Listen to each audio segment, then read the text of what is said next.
কয়েকটা দিন ধরেই একটা খবর মানুষের মুখে মুখে ছড়িয়ে যাচ্ছে। একটা নাম শুনলেই অনেকের বুক ভারী হয়ে যাচ্ছে। খালেদা জিয়া নাকি মারা গেছেন। এই কথাটা শোনা যাচ্ছে পাড়া মহল্লায় এবং চায়ের দোকানে। আরো শোনা যাচ্ছে সোশ্যাল মিডিয়ার কমেন্ট বক্সে। কেউ চোখ ভিজা গলায় বলছে, কেউ আবার চুপচাপ বিশ্বাস করে ফেলছে। কারণ খালেদা জিয়া শুধু একজন রাজনীতিবিদ নন, তিনি একজন ইতিহাস। কিন্তু প্রশ্ন একটাই, এত বড় একটা খবর হলে টিভিতে কেন নেই? কোনো আনুষ্ঠানিকভাবে ঘোষণা কেন আসেনি? বাস্তবতা হলো খালেদা জিয়া দীর্ঘদিন ধরে অনেক অসুস্থ। এই অসুস্থতা, এই অনিশ্চয়তা থেকে মানুষের মনে ভয় জন্ম নিচ্ছে, আর সেই ভয় থেকে ছড়াচ্ছে গুজব।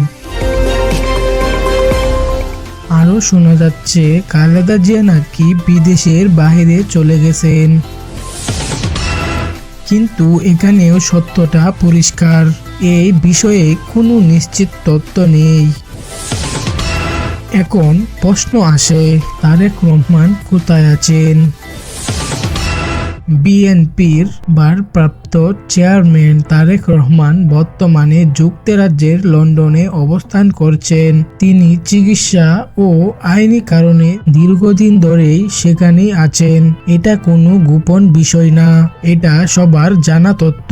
তবুও যখন মায়ের অসুস্থতার খবর ছড়ায়, যখন মৃত্যুর গুজব উঠে, তখন মানুষের আবেগে আগুন লাগে। আজ একটা কথাই সবচেয়ে জরুরি, গুজব আর সত্য এক জিনিস না। আবেগ থাকা স্বাভাবিক, কিন্তু যাচাই না করে খবর ছড়ানো দায়িত্বশীলতা না। আরও শোনা যাচ্ছে বেগম খালেদা জিয়া নভেম্বরের 2 তারিখ মারা গেছেন।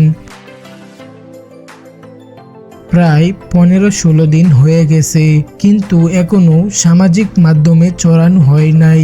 কিন্তু পাড়া মহল্লায় আর চায়ের দোকানে ছড়িয়ে যাচ্ছে।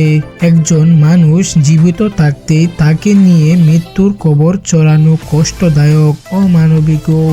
আজ থেকে আমরা চাই গুজব না, সত্য। দোয়া করি আল্লাহ যেন খালেদা জিয়াকে সুস্থ দান করেন, আর আমরা যেন আবেগের সাথে সাথে সচেতন মানুষও হতে পারি। আমি এসডি সাকিব, আপনারা দেখছেন এসডি চ্যানেল 360।